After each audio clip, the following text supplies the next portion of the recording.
টানা ৩ দিন সাধারণ ছুটির পর ধীরে ধীরে পরিস্থিতি স্বাভাবিক হয়ে আসায় খুলতে শুরু করেছে দেশের বিভিন্ন এলাকার শিল্প কারখানা।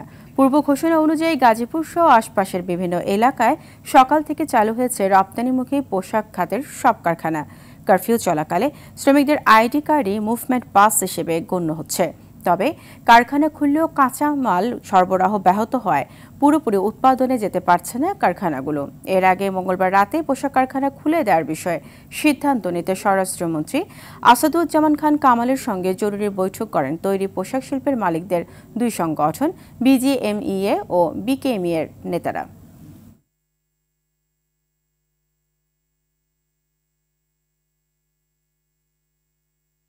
গত 4 দিন ধরে আমরা আমাদের কারখানায় উৎপাদনটা পরিচালনা করতে পারিনি। এটা আমাদের অনেক ক্ষতির সম্মুখীন হয়েছি। আমরা আশা করি এখন যদি সবকিছু ঠিক থাকে ইনশাল্লাহ সবকিছুর সামনে আমরা ভালোভাবে এগিয়ে যেতে পারবো।